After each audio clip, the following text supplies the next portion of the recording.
What's up, y'all? It's 10-3 time in Tennessee. How are you? Hope you're doing well. Hope everything in your life is going well here on this Friday, January the 30th, 2026, under a winter storm warning here in East Tennessee. We are here. We are in one piece. We were really prepared for Weathermageddon last weekend. It ended up being not that big of a deal, at least for us here. A lot of other people in the South, a lot of other people in this state who still don't have power would beg to differ. But speaking strictly locally here for us, it wasn't too bad. But I was supposed to get a bunch of weather today, and we're going to talk about that because that's fun. We're also going to talk about a fun matchup for Tennessee men's basketball coming up on Saturday, and a Lady Vols game that wasn't quite so fun last night. A little bit of hot dog water there over at Food City Center. It was what does that not mean? Pretty. Can you explain that? Emily, Ray Cochran, and Elijah Nixon here. At least Elijah, I think, knows. Well, hot dog water? Yeah, it's just nasty. Stinks. Stinky. It's nasty. Dang. You know, like if it, you like boil a hot dog like in the water, like What, on the you don't stove, drink and that? then it's hot dog. I mean, she does come from a land where people eat scrapple. I gave it a so Have you ever had it? yes, you once ever had and scrapple? never I don't even again. know what that is. Yeah, come on. You're an East Coaster. You should know what that means. You just don't even really want to know what it is. Sardines? Scrapple is a breakfast meat that is made of a bunch of other breakfast meats. Like, Yes. Sam? No. It's like I don't know, Wes. How would you describe Similarly it? disgusting, I would say, but yes, Give you the it's- definition. No, it's no. My one of my best friends, my college So good. roommate, was from just outside Philly, and so he always had like a bunch of scrapple in the freezer, and I it was love gross. Scrapple. We got Ainsley and Emma back there in the back too. How y'all ladies doing today? We doing good? Hey, we're doing great. Doing good. How are There we go. We got Emma to say hey this time. We didn't last time. She was here very quietly and didn't say anything. So we will see. Well, what's going on there? Can we see some of those outdoor cams? What's going on around the area today? We were supposed to get some snow starting right about now. And if I were a better reporter, I just spoke with Todd Howell about 5 minutes ago, and I just asked him how he was doing. I didn't think to say, hey, I'm going on the air in a second. I should probably ask him what the latest is on that. I was just like, hey, Todd, how you doing? But what do we got out there? We got the Sturkey cam out there. Can't tell if anything's going on yet there on that side of downtown. There were a little flurries as I was walking in the building today, Okay. but nothing crazy. Because I heard about 2:15 was the start time or something. And then some That's about flurries. right when I walked into the building. And then I'm sure a lot of y'all are asking right now, are we going to have updates on the basketball game tomorrow? Is anything going on?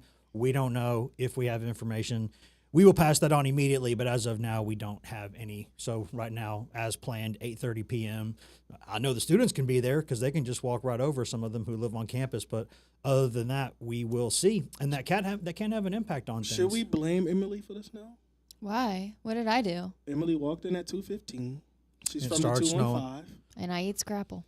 Guess that's enough. No, the scrapple. I'm going to go with the scrapple. With the scrapple. Really quick, Wes, there was a little bit, not breaking, but about an hour ago, the Lady Vols game against Ole Miss got rescheduled. When is that now? February 17th, Tuesday, 6 p.m.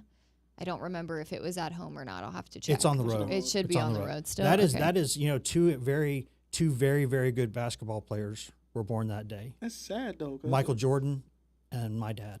And you know whose birthday's the day after? Who? I know. And you know whose birthday's the day after that? My mom's. How about that? That's a big week. We're gonna have to have a really big cake at that How old party. are you turning? Man, 31. No. My knees will hurt more. My back will hurt more. No. You got 9 years until it's all south. 9 years and you turn 40 and it just everything. It's the best advice. Speaking of my dad, some of the best advice he gave me was right before I turned 40. He was like, by the way, you know that like it's just everything sucks from here on out. Actually, right? I felt like that when we was doing weather coverage when I was out there with Ellis. My bones was getting weak. I was like, do I got arthritis right now? Like, am I getting that's there? right. I heard that 30s are the new 20s. You know, And I heard the 30s are best years of your life type vibes. if you have blooms and a lot of energy drinks, Mm. yeah. You know what? Work. 40s are still the 40s. That's what they are. Just throwing that out there. No, A little bit, yeah. you still have energy, Wes. I mean, a little. I get by.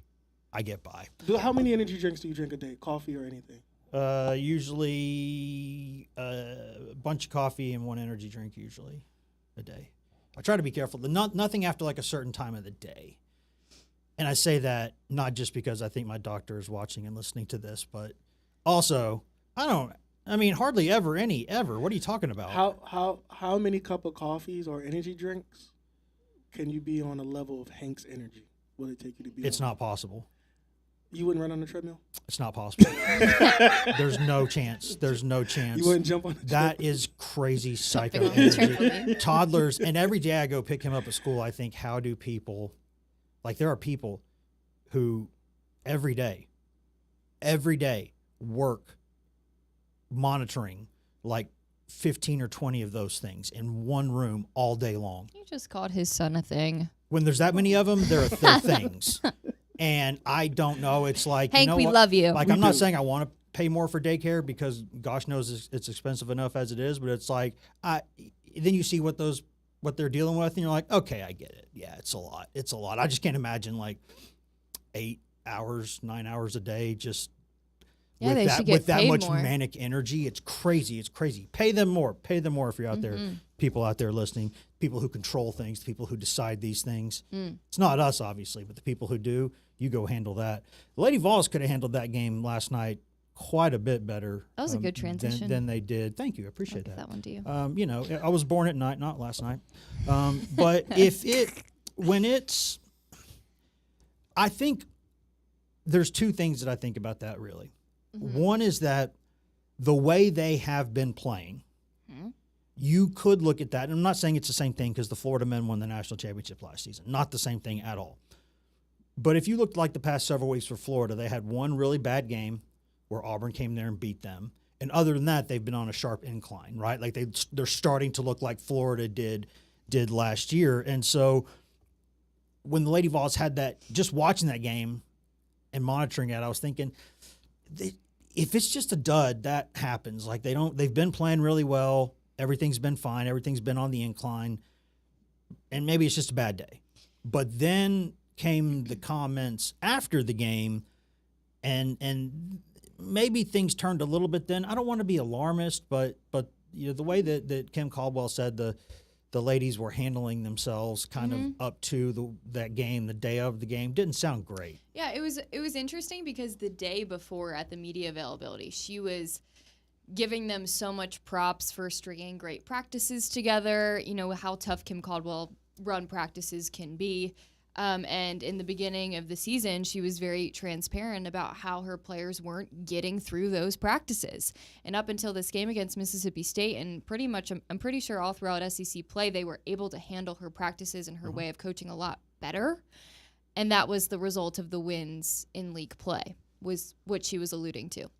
And then the day after, they go out there and they look like that against Mississippi State. So obviously, in the post-game press conference, people were asking, what the heck happened? You just told us. It's the nicest way you could ask. They were stringing together great practices, and then here you are saying, they were late to warm-ups.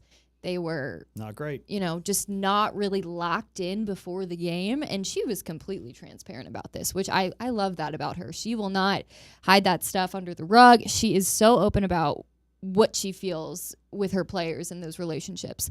And I do think she said she had a feeling before going into this game that it wasn't going to be a great outcome, and she guessed right. And I don't know. She said they got complacent because they did play Mississippi State just 2 weeks prior on the road and won in a big way against, the Dogs. And I think, maybe they got a little comfortable and, hey, we're 6-0 in the SEC. We're the only remaining unbeaten team in league play. And, this is probably just going to be another win for us. And you got Mississippi State, who is a team that is not even ranked but has not had a bad loss this season. I mean, this is a statement win for Mississippi State to beat the Lady Vols at home. Big win. And up until this game, I don't think they've never had a bad loss. I don't remember if it was LSU, but they were very competitive with them. I don't only think they've lost by a few points to the conference opponents they have lost to. So, yeah, I think just one team wanted it more, and Kim Caldwell was extremely transparent about the way her team was acting before this game in warm-ups, and just the prep leading up to it didn't make sense. But can you agree with, I can see that for the simple, I wasn't there yesterday, but I can see why that can't be the case. Think about it. Sunday, you got the number 1 team going to the road to play against UConn. The week after, you got South Carolina, who's been pretty dominant throughout the Dawn Staley era. Looking past it. So you're kind of looking past it, and then I think this is a wake-up call before you even hit those 2 teams. And I think they got one more. They played Georgia before, in between the UConn and South Carolina game. So I think, like, this wake-up call could either be a good thing or a bad thing, because after losing to Mississippi State, how do you perform against UConn is going to probably be like a morale thing, because Mississippi State, like you just said, they're a really great team. They haven't had a bad loss. I know we know that Tennessee went down there and beat them earlier in the year, but I think that they were so focused on probably what was going to be next, that they just kind of dropped the ball, and that's really a bad thing, especially when you're playing in a tough conference like the SEC. I also think that, not playing that game against Ole Miss and having that game rescheduled kind of ruined their momentum a little bit too. I mean, they had an unexpected week off that they weren't anticipating. Kim Caldwell even admitted that they wanted to play on the road in that game. It would have been another ranked competition. It would have been, a little bit more momentum. And I think that week-long break might have given them more of a chance to be complacent and kind of just not as locked in as they would have been if they didn't have that unexpected week-long break. I have a question as to my thought process when I hear about people being, late to something. I would want to know how many and how late. Well, that's what because that's because I've seen, there's on one level, right? One of the most disrespectful things you can do to somebody that's a simple thing is not respect their time. So if you say you're going to be somewhere, listen, 15 seconds, whatever, this isn't the military. Like, it's not, you don't need to be 15 minutes early to be on time, but don't be egregiously late. It's not just your time, it's someone else's time, it's their day. We're all busy. Like it's a disrespectful thing. But also, these are young people, and I'm not saying it excuses anything, but for instance, Josh Richardson is one of the most mature athletes I think I've covered during their time at Tennessee. And he came from a family that, his dad was an Oklahoma City firefighter, his mom was an Air Force chaplain, very structured, very on time, very responsible, very everything. And one day he took a nap after shoot around and forgot to set his alarm clock and was late. And so Conzo Martin, didn't start him that game, brought him off the bench because he was late. And he talked about it publicly. You can't be late. I don't care who you are. You can't be late. So it does happen. Yeah. But I would want to know, are we talking, a couple of them were 30 seconds late? Or are we talking half the team being 15 minutes late? Because those are all very different things. Considering how, this is just from an outside perspective, but it feels like Kim Caldwell is a very routine person. Seems that way. Especially I bet being a mom has made that even more so. For sure. So I feel like, her coaching staff wears the same things on the bench. They all wear orange shoes. I feel like from the outside looking in, I feel like she likes things done a certain way. And if things maybe aren't timed out the way she wants them, it could, just mess up the system, which is completely understandable. If things are working, then you stick to them, right? If you're at warm-ups on time before every single one of these league games and you're winning, let's just kind of keep that up. And if you have a little bit of behavior that's off before a game, I think I could get where she's coming from when she felt like this game was not going to be a good one. You think that's why she likes to make the opponent uncomfortable all the time, or because the way they play is to cause chaos, right? Yeah. And I menaces. could see if she's someone who doesn't like chaos, she's like, I'm going to take the thing I like least and I'm going to put it on you. Yeah. She just likes things done a certain way. She's a very, I've never seen someone coach the way she does. It's very different. Their style of play is very different. We all know that, the 5 in, 5 out, whatever. But yeah, I don't know. I think I could see them maybe being 5 minutes late, maybe. I don't know. I'm guessing here. But that's enough to, shake things up clearly because of the way they lost. You can just kind of feel that energy from them. But, she didn't blame her players. She always takes the blame. She said, I'm the coach. It's my responsibility to make sure they're on track. It's my responsibility to make sure they're on time. So she did end up taking the blame for those, misbehaviors before the game. And I respect her for that. And I respect her transparency. She's one of the most transparent coaches we've ever had to cover. People can take that any different number of ways. I'm not going to speak for everyone who does our jobs, obviously, but I would say it's probably a safe guess to say that we like that better. Oh, It makes yeah. our jobs Well- much simpler to do. Not that we should expect everything to be on a plate, but like you appreciate when there's candor. You appreciate when someone's actually telling you what you think is something honest about it, as opposed to micromanaging and protecting everything and treating everything like you're building atomic weapons. yeah. And like it's not, because it's not that deep, right? It's just not. And so, but there are certain groups of fans out there who are the exact opposite in their mindset, and they don't want anything like that out there ever. They don't want any bad laundry out there ever. Well, then there's the other. Well, this is what I was actually just going to bring up too. I mean, you look at the clips from the post game press conference last night. They're on social media, obviously. Yeah. I haven't seen a bad comment yet. Honestly, I mean, I've seen a few, but most of them are just like, I love her transparency.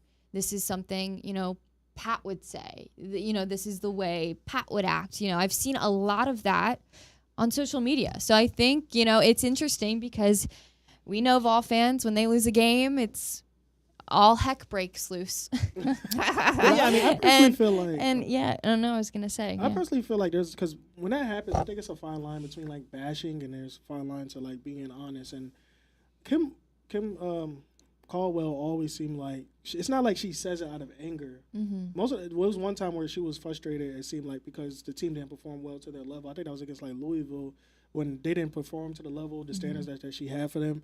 And I personally think that I think that's fair because you expect this from your team that you see every day, and you expect them to win or expect to play their best brand of basketball. And I think that Louisville game was like the worst I ever seen the Lady Vols touch a court.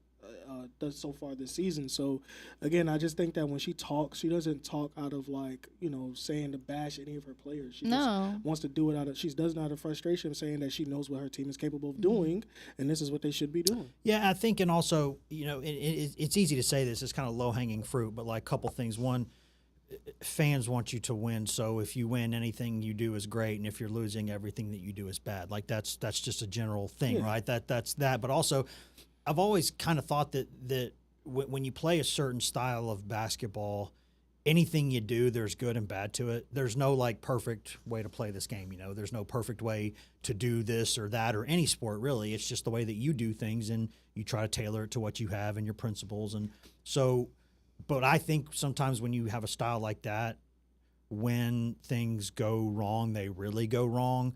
And so you'll occasionally just wear one that's just not pretty at all. And then people say, "Oh, that's why you're not disciplined. You're not doing this." It's like, no, this is the system. And when things go wrong in this system, they look like that, but it's still, where are you at the end of the year? Where are you? Where are your numbers? How are you winning? Where are you competing? Where are you getting to? So, I mean, listen. For now, we can call it what it was, which was, we know, a really bad game. Whether it was more than that, we'll wait and see. I mean, they got to play the number 1 ranked team in the country up next. We're going to learn awfully soon about that, but we're going to learn a lot more about the Tennessee men this weekend too, because they got a big one coming up at home, unless, of course, things change. Still scheduled for Saturday night if we're having to sort of snow plow our way over there, break out one of those old 10 News snowmobiles. We'll go over there and Do we have those? Probably not, but I mean, we can. I mean, I've asked. We don't have helicopters. We don't have snow plows. I mean, there's more vehicles that we need in our fleet. I think we've all established that. But we will be there if we are allowed to be there, if that game's there, and we'll talk about that game here in just a second. Before we do that, though, going to step away for just about a minute or two, have a little secret time, and then we'll be right back here on 10 at 3.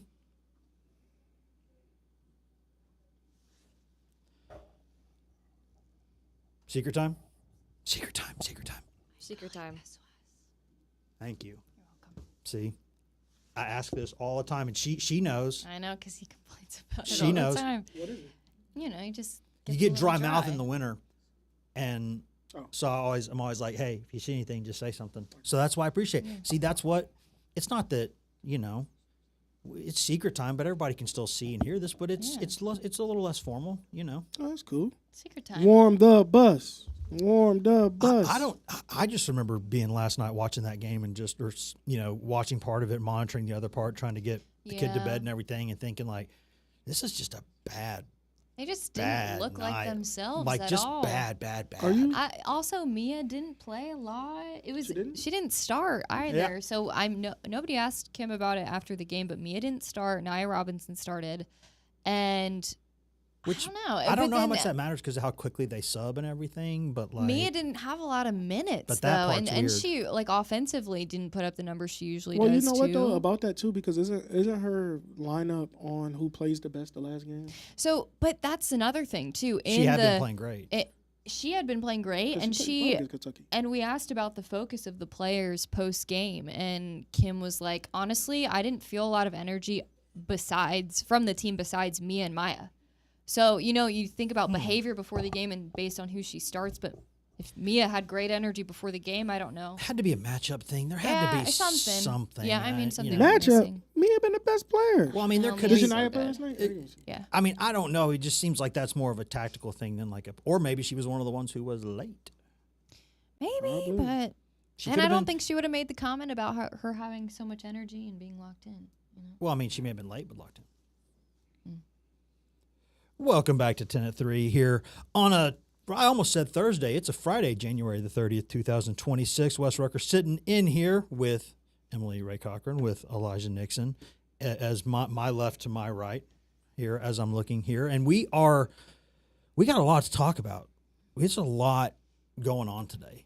Just a busy day. And this Tennessee-Auburn game tomorrow night at Food City Center, assuming it's still played at night, assuming everything, until we know that anything could possibly change or has changed, we're just pretending like this game is being played when they say it's going to be played, right? They're going to have to figure out what they want to do about that. But there's a couple of really interesting things about this. One, this was supposed to be a big game, and it is a big game. But both of these teams have taken kind of interesting routes to get here, right? We know about all the transition at Auburn with former Tennessee player Stephen Pearl taking over for his dad, former Tennessee coach Bruce Pearl, and keeping the roster, very similar, obviously, because of I think the timing when Bruce left when he did was pretty clever to make sure that there wasn't time for a big national search to maybe change that job over. So making sure that Stephen gets the job and all that. But he's a clever man, that Bruce Pearl. And, and early in the year, there were times to think, was he ready for this? Because Auburn, brutal schedule. I mean, one of the toughest non-conference schedules in the country. And some losses, a couple of them that didn't look good at all. The Michigan one in particular was just wretched. Of course, that team's very, very good. I still think a huge national title contender. And Tennessee, meanwhile, starts really well, then has a couple games here and there where kind of get in their way, aren't making free throws, turning the ball over. Really, that team could have one or two losses. Instead, it's got 6 right now. But both those teams still, I guess, metrically or so in the top 25 of the country. Both those teams right outside the poll, and both of them on a sharp incline coming into this matchup. So it's kind of like a lot of the SEC this season. It's kind of taken some interesting left and right turns to get there. But this is a big game, and these teams are at least coming into this game playing well. That doesn't mean much in the SEC because one game doesn't carry over to the next at all right now. But generally speaking, for the past couple weeks, these teams are starting to look better, I think. Yeah, I think to start off with Tennessee, I mean, for them to finish off coming back in the second half in both wins and extra little time against Georgia, I think this team is picking up confidence. I mean, especially with this young team, Nate looking like he's playing a complete basketball. It's not taking him a while to wake up and put the ball in the hoop. I think we know what Jacoby Gillespie brings to the table, but what Rick Barnes was talking about is Bishop Boswell has been like his guy.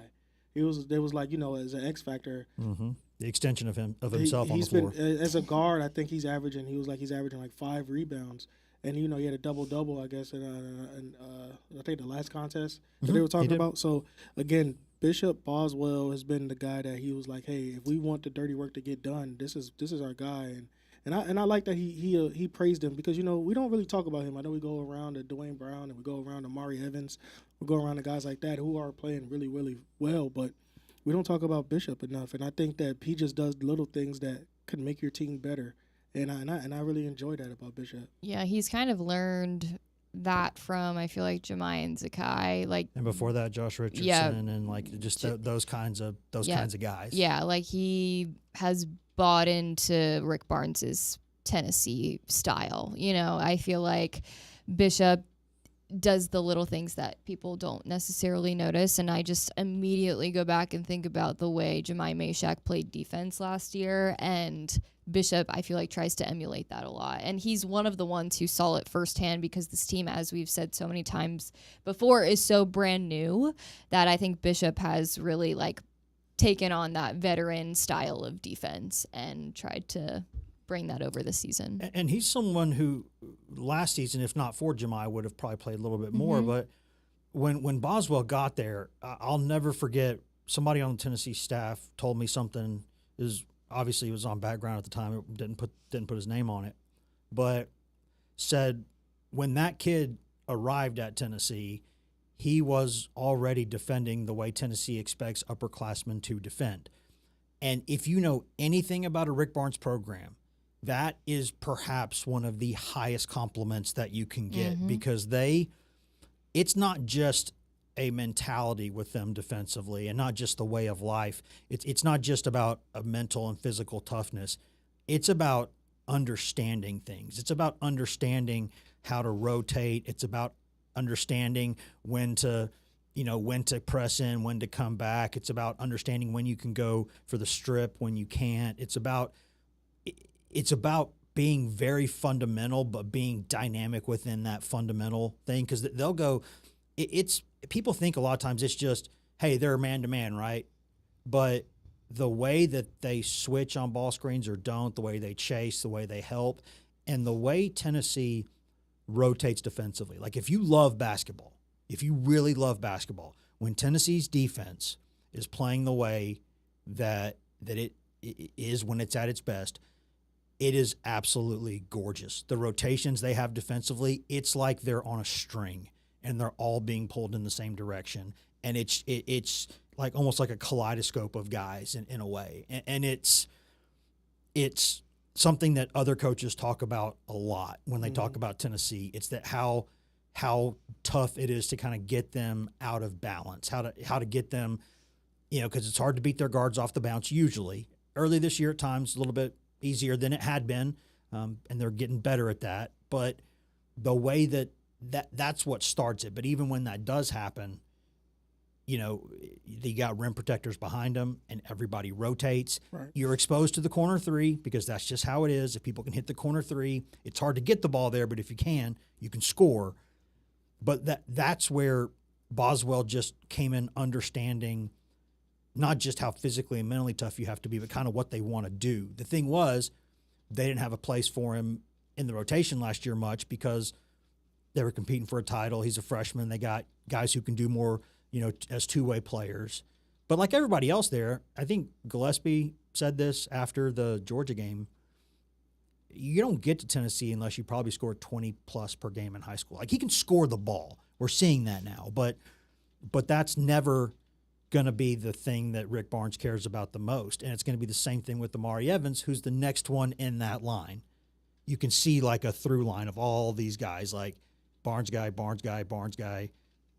and that kind of versatile backcourt defender, they got to have him to play the way they want to play. I think that I'm going to say what I like about Amari. I think Amari has the ability to not really run the offense, but if he can be the guy that could set up players, I think he will start to grab that connection ability. guy. Yeah, because he's not my number one ball handler. He's not my number one decision maker for sure. But he's somebody that I think that if he need to be, like if Gillespie has to come off of a screen, I think that you can put the ball in Amari hands and he can make the right play. He's a disruptor. With that. I'm talking about offensively. No, I'm talking about offensively too. Like, if things are kind of getting stale, he will go disrupt things. He will go. If you watch him, he's kind of like, instigator's not the right word, but kind of an irritant, a disruptor, a guy who goes in there and does something and kind of breaks the ball up or kind of breaks it loose on defense, and on offense he kind of goes somewhere to kind of. You can just see it when you're watching. You're like, he's doing something to open something up here. And that's what I like about him. I think Amari has like he has a ceiling that is you really can't tell what it is because he could do everything. He could defend, he could screen, he could hit a rebound, he could go get an N1. If I'm not saying he's the best shooter, he can shoot the three. Like he can do a lot of different things. So his ceiling to me is like the highest ceiling out of the whole entire freshman class because you already know other than Nate. But you know what Nate can do. Nate can score. Nate could be like intergalactic. He can. Nate is a lottery pick for sure, right? Yeah. But I'm saying like with Amari's, like he has a jack of all trades that you don't even know. Like one night he could be effective with scoring 0 points, getting 10 rebounds, and like 7 assists. Where Nate, he has to be a Rondo game. Yeah, Nate has to be effective by scoring the basketball. So that's why I was like, his ceiling, we know what it is. Where Amari, he could affect the game without.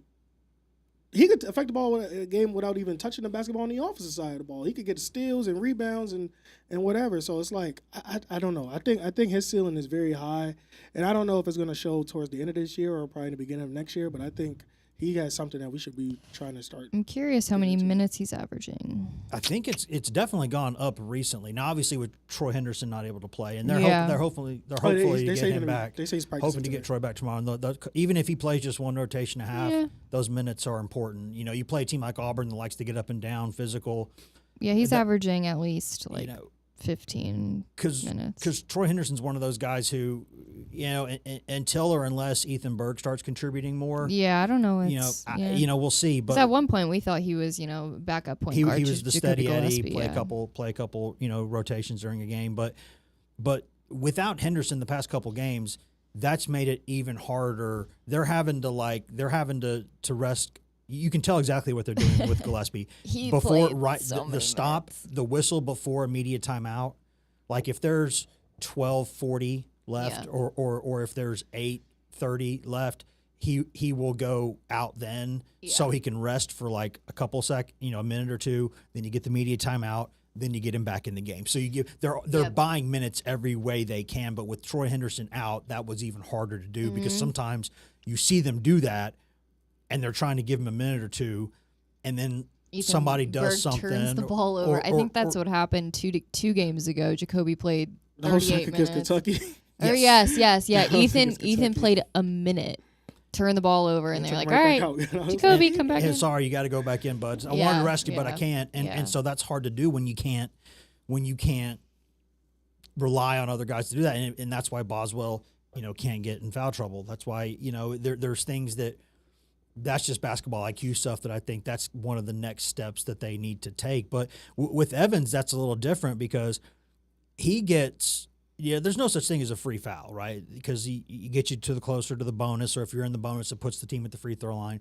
No such thing as just a license to – he's not Bond out there with like a license to foul, right? Like it's not – you just go do whatever you want. But when you're a freshman and you're supposed to be an energy guy – and you're probably not going to play more than like 8 or 9 minutes, you can go cause chaos there. Because if you hold a jersey, if you push somebody, you're like, not the end of the world, right? Like he doesn't need to go out there and have another 5-minute 5-foul special, the old Uros Plavsic special.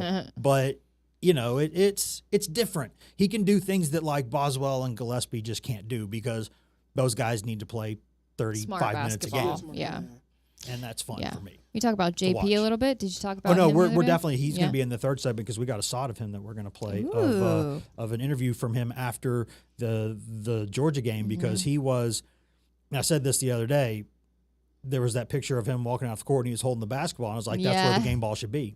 Yeah. Because and also him making the WBR sign, which I don't know if y'all knew that. That's what instead of they keep saying it's W for win, it's W for WBR. We've established this, right? And there's proof on the internet because no other station in the market begins with a W. There's no other station out there anywhere, not just in this market but anywhere. No stations in this country also start with W. It's just us. Just us. So just us. It's us and the Cubs win flag. That's the only ones. But I think. The reason that I wanted to do a little bit more on Evans and some other guys first is because I think Estrella, we're going to give him his own segment because that's how we've talked about that and we'll talk about it in the next segment, just how big of a part that is in the process. But this is a really interesting game. I'm interested to see sort of what the reaction will be to Stephen Pearl as a head coach, for Auburn. It was one thing with Bruce and everything. Now I'm interested to see what the reactions are going to be with Stephen, because there's been enough time elapsed, that you almost think of them more as Auburn guys than Tennessee guys now, just like you're kind of starting to think of Barnes as even though he spent all that time at Texas, he's going to retire as a Tennessee coach at some point. So most likely. So that's just kind of where things are now, and we live in the present moment, right? But that's a guy who played 4 years at Tennessee, was on some good basketball teams, and to this day, I'll say he should have not started over Jerron Mayman, but whatever, he did. But he was a guy who earned some minutes out there and did some good things for Tennessee, and a walk-on who played some ball and did well at times. So I'm interested to see what that reaction is, because that's kind of sports, though, right? I mean, friend today, enemy tomorrow. I mean, that's just how things are. Yeah, for sure. That's for sure. I'm super competitive. So like think about it, the golf subject. Like even with my twin brother, like when we was in practice, he was the only person I call out. I wanted one-on-ones with him every day. I didn't want nothing else. I wanted him because he knew my tendencies. So, yeah, friends today, enemies tomorrow, or however you said it.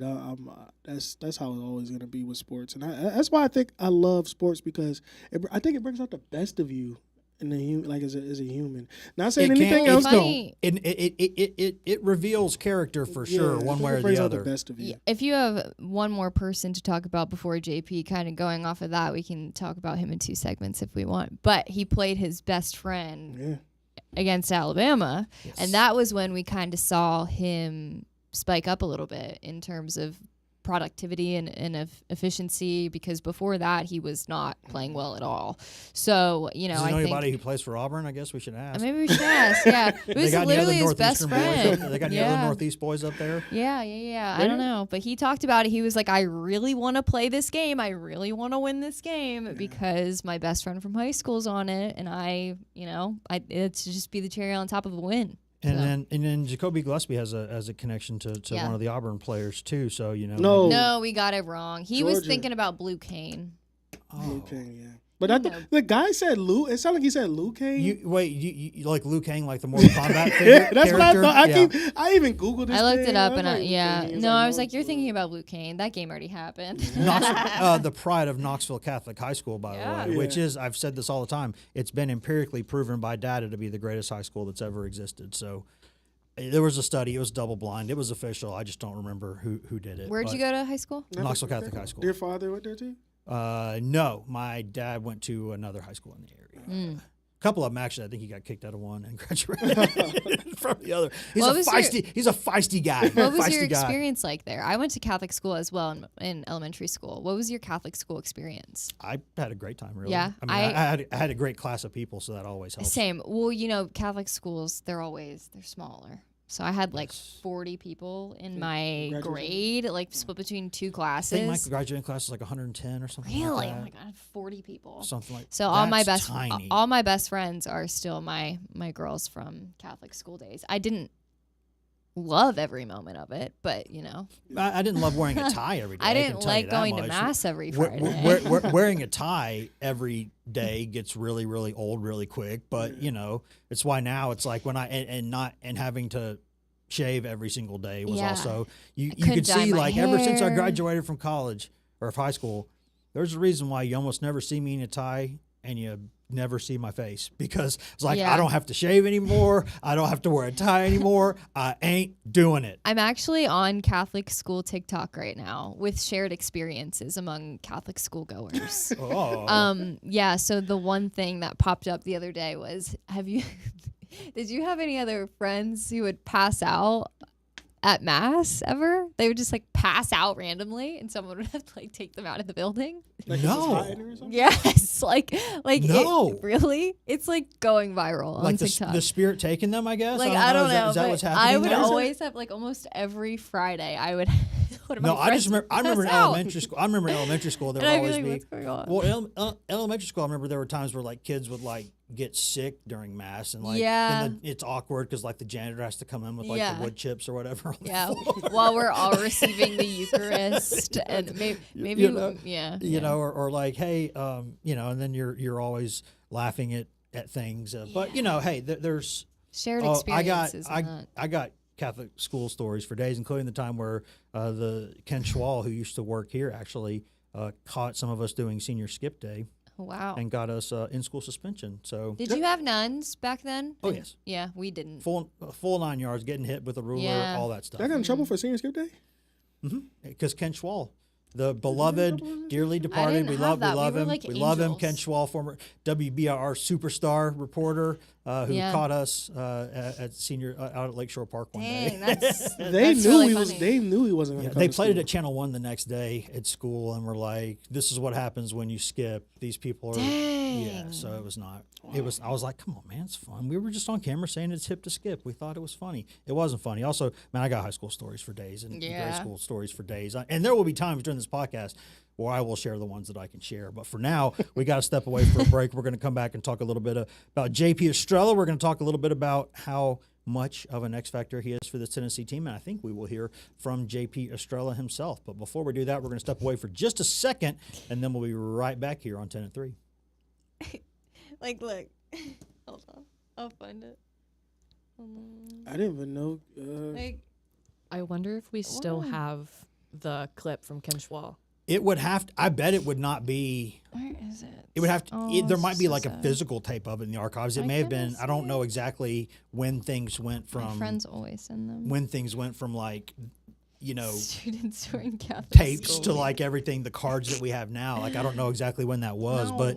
but we got that one. We got all kinds of stuff in there that. What are we doing over here? Is this you? Did you guys have walkathon? No. Did you have dress down days? Dress down days? Yeah. I don't think so. No. Like, did you have Catholic school week where you could wear fuzzy socks or dress Well, I mean, there down was and just not in school your spirit. uniform? There was just school spirit Oh, week. we where had you Catholic themed school it. week, and it was like And a theme every on, single day. on the days that What? on the days that your team is playing, you get to wear that jersey. You get to wear your jersey That's instead cool. instead of Your instead of uniform. the uniform top that day. But no, other than that, it was pretty much no. And even then, like you wore denim in the building, you were getting in trouble.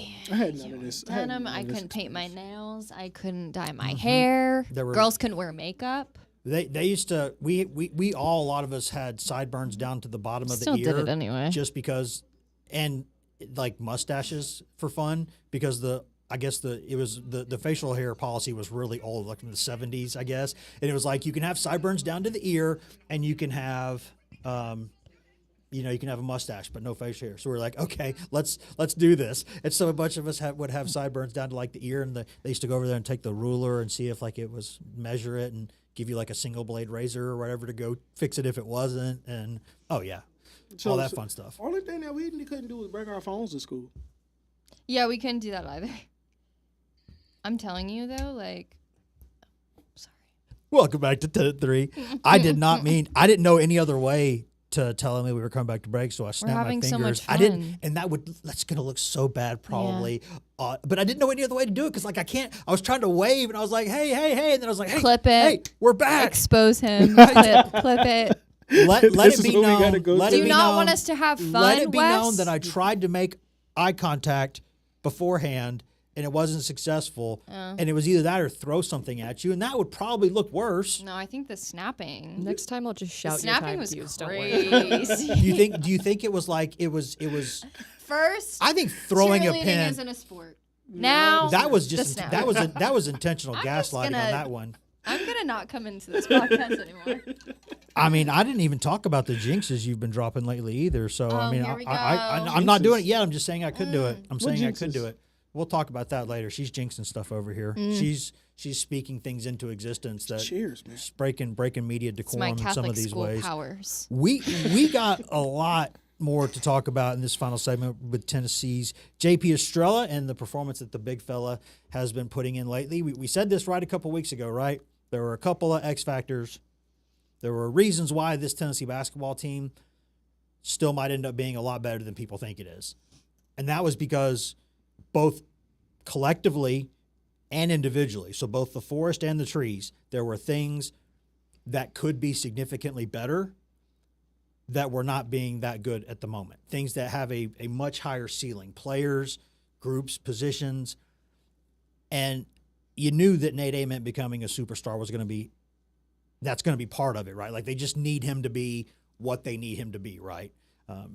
Number two, I said, was JP Estrella, because offensively, at least, offensively and on the glass, what he can do is a huge X factor. And we saw that in a big way finally against Georgia and looking more like the kind of guy that you think he can be. We spoke to him after the game. The people down there in Athens did. We're going to play that for you, and then we're going to come back and talk about it. But here is Tennessee sophomore forward JP Estrella.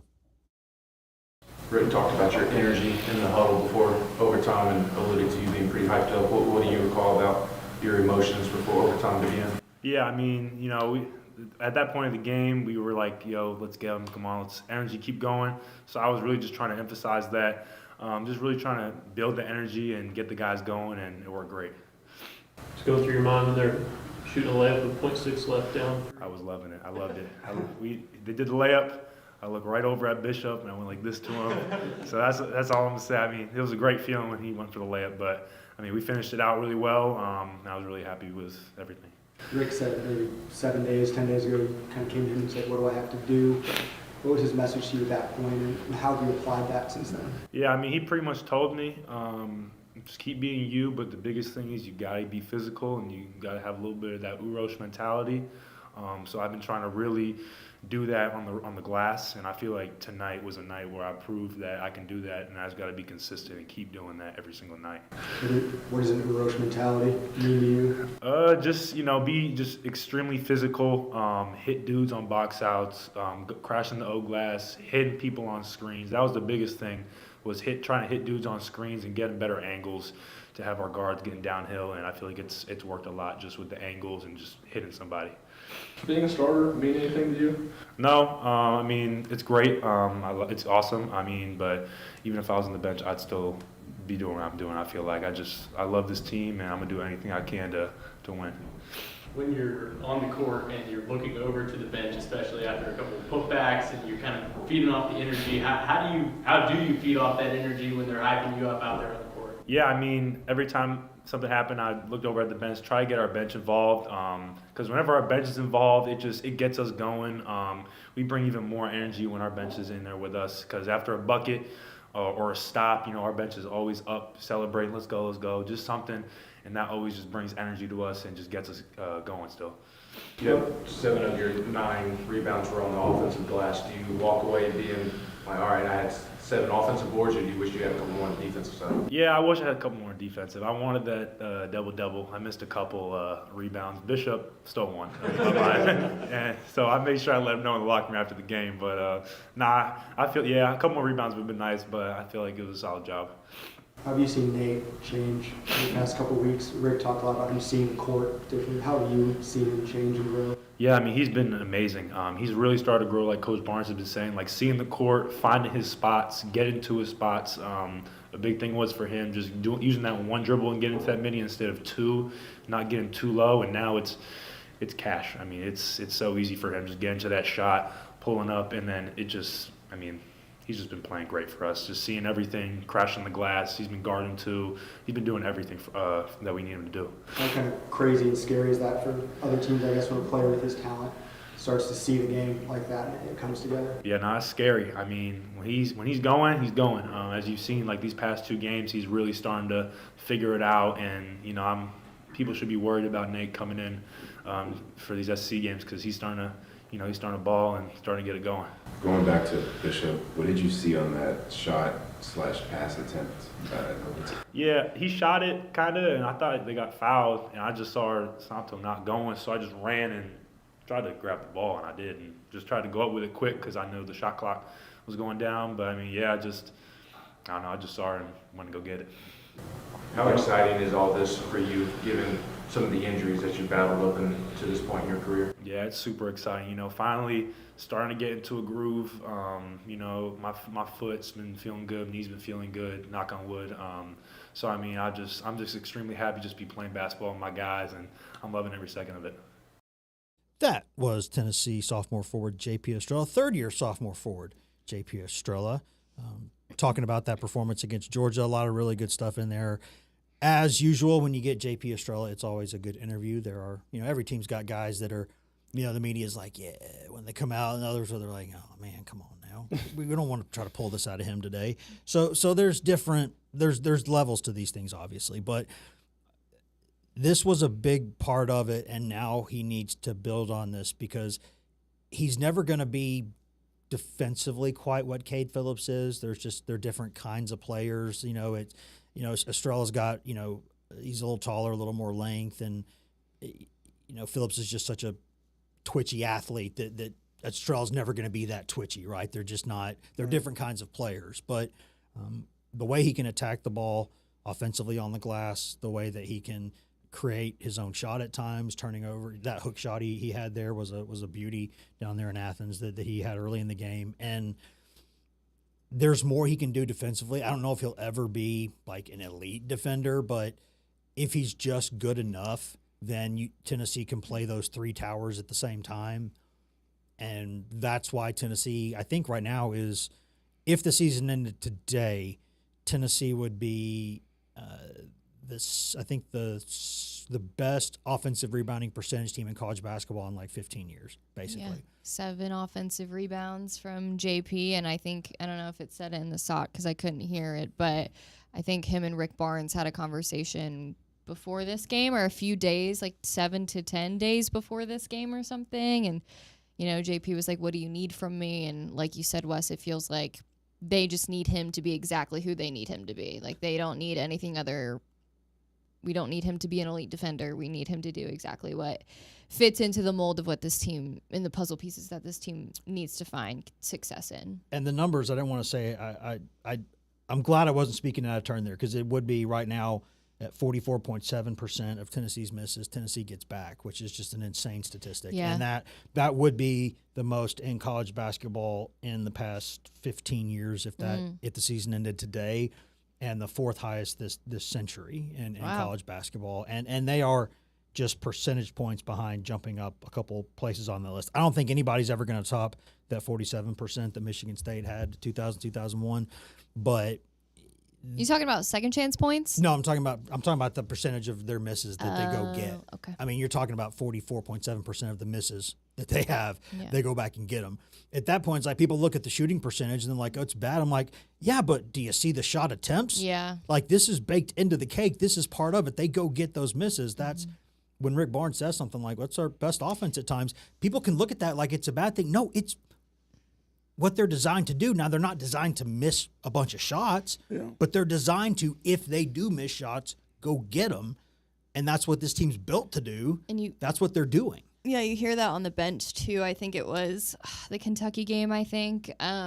They were missing the free throws towards the end of the game. And the bench and the assistant coaches are just like, go get the rebound. Go get the before he even takes a shot. Like, they are kind of prepared for them to miss the free throws. And almost forced overtime against Kentucky by doing that. I don't blame them. Their free throw shooting this year has been not good at all. So I don't blame them for wanting to, reach back up and grab the offensive board and try to get a bucket. This is how good they are offensive rebounding.